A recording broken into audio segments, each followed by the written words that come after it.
I'm Troy Beverly, and this is Pan-African News. Today, Liberian woman accused of trafficking girls to Oman.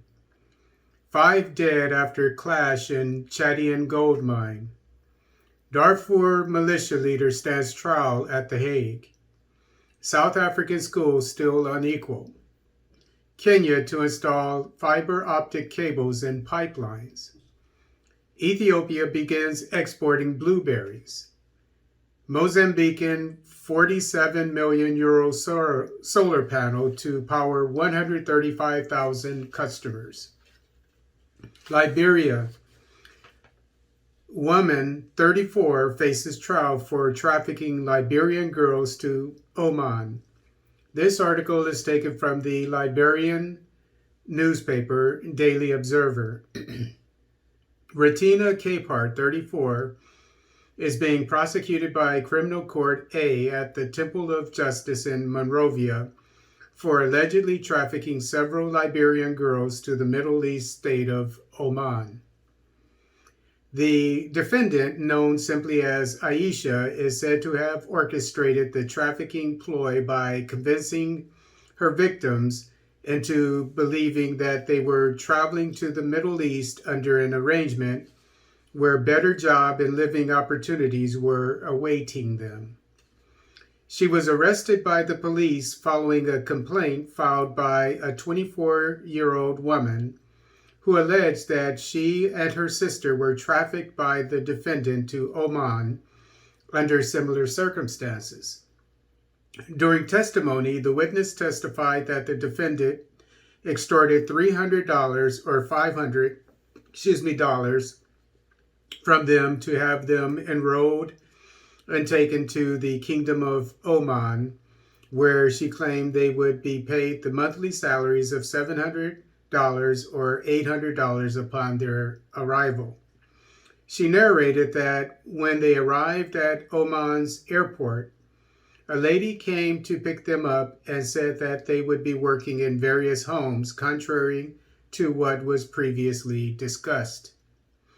While working as housemaids, the witness confirmed that they were subjected to inhumane treatment, which led them to quit the job and flee to an unknown destination.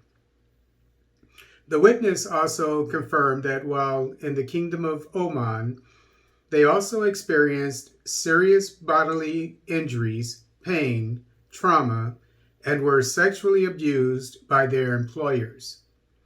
In the court's indictment, it was stated that a person convicted of the crime of trafficking shall be punished in accordance with Section 5 of the Revised Trafficking Act of Liberia, but the presence of any of one of the following aggravated factors can permit a longer sentence of a minimum of 20 years. Chad. At least 5 dead in a gold mining site at Atbata. This article is taken from Journal du Chad. Following a physical confrontation in a gold panning site in the province of Bata, 5 people lost their lives. Numerous injuries were also reported. It all started with the incursion of clandestine gold miners on the site. The Chata gold panning site, located a few kilometers from Ati, Bata province, was the scene of a bloody clash. At least 5 dead and a dozen injured were reported. 4 members of the government traveled to the site of the tragedy to assess the situation. These included the Minister of Public Security, Idris Dokoni Adikar, the Minister of the Territorial Administration, Mohammed Bechir Sharif Dawasa, and the Minister of Mines and Geology, Abdelkarim Mohammed Abdelkarim. It is led by the Minister of National Defense, Daoud Yahya Brahim. After consultation with the parties involved in the clashes, some measures were adopted. For the time being, gold mining activities in Chata are suspended. The Minister of Mines and Geology, Mohammed Abdel Karim, regrets that some operators worked illegally. As for security, the government intends to deploy additional elements on the site. A prevention and peace building program will be implemented in the coming days. Sudan. Sudanese militia leader to go on trial at the ICC. This article is taken from the French newspaper AFP. This Tuesday, a former Sudanese militia leader became the first person to go on trial at the International Criminal Court for atrocities in Darfur, which was ravaged by a brutal conflict. The trial at the Hague-based tribunal opens as some 45 people were killed last week in Darfur in fresh clashes between rival ethnic groups. Ali Muhammad Ali Abd al-Rahman, 72, an ally of deposed Sudanese strongman Omar al-Bashir, was a senior commander of the Janjaweed militia, a notorious armed group created by Bashir. Abd al-Rahman faces 31 counts of war crimes and crimes against humanity committed in 2003 to 2004 in the arid Western Sudanese region. The United Nations says 300,000 people were killed and 2.5 million were displaced in the 2003 to 2004 Darfur conflict. Back then, fighting broke out when African rebels complaining of systematic discrimination took up arms against Bashir's Arab-dominated regime. Khartoum responded by unleashing the Janjaweed, a force drawn from the region's nomadic tribes. Rights groups said it was a systematic campaign of ethnic cleansing targeting the Fur, Masalit, and Zagwa ethnic groups. South Africa. South Africa's no-fee school system can't undo inequality. This article is taken from the Conversation newspaper. A defining feature of South Africa is the level of inequality in almost all spheres of society. Nowhere is this more observable than in the education sector. It's not unusual to find wealthy schools comparable to the best anywhere in the world within 5 kilometers of poor schools. Some blame for this inequality can be attributed to the lingering effects of racially biased funding that favored white people during apartheid. But it does raise the question of why. After more than 2.5 decades of democracy, poor children of South Africa continue to sit in overcrowded classrooms with crumbling floors and broken windows. There are still schools in South Africa where pit latrines are in use, a fact that education authorities are aware of. To its credit, the state implemented a school funding policy in 2006 with the intention of achieving equity.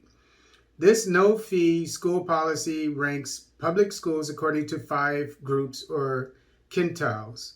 The poorest schools, those serving the poorest communities, fall into quintile 1. The richest schools are in quintile 5.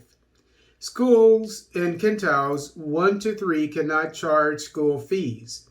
They receive a larger allocation per learner from the Department of Basic Education budget than the fee-paying schools in quintiles 4 and 5.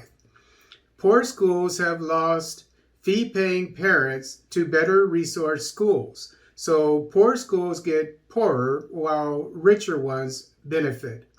Richer schools can decide on their own annual school fees, benefit from donations from wealthy former learners, and use their business networked parent body to attract donations from the corporate sector.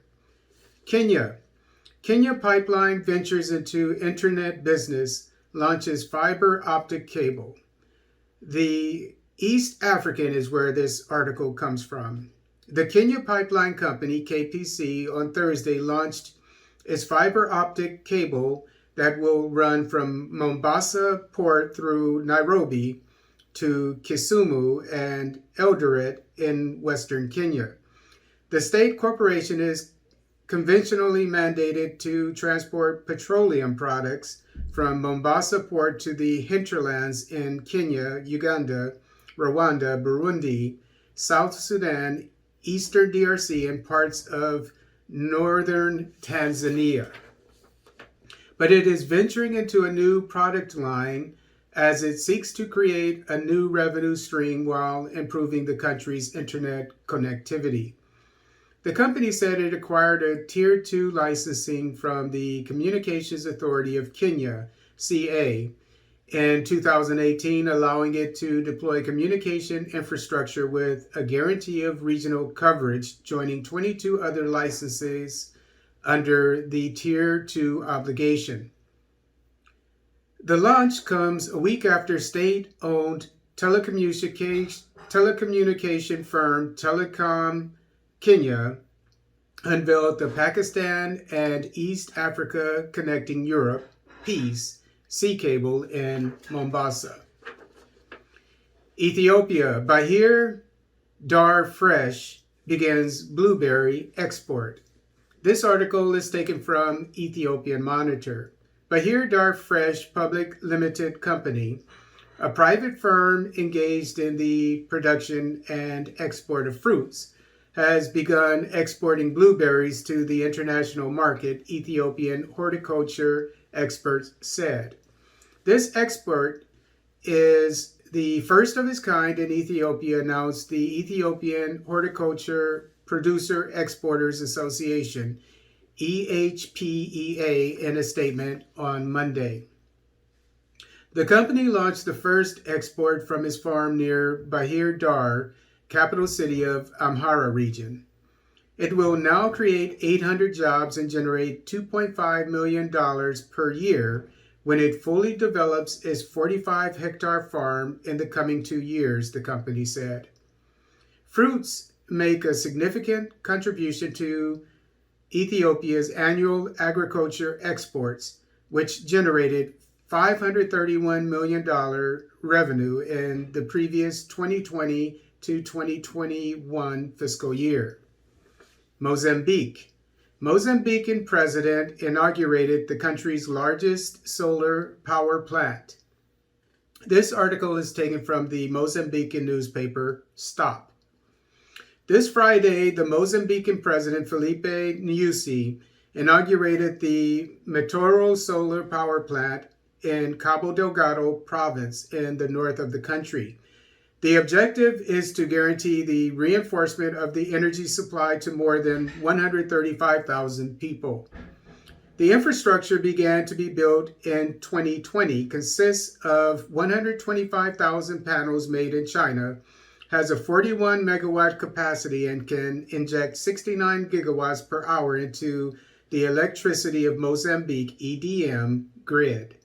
The project is budgeted at 47.3 million euros and is the result of a partnership between EDM, which contributed 25%, and the French company Neon, which contributed 75%. After 25 years of operation, the infrastructure will be acquired by EDM.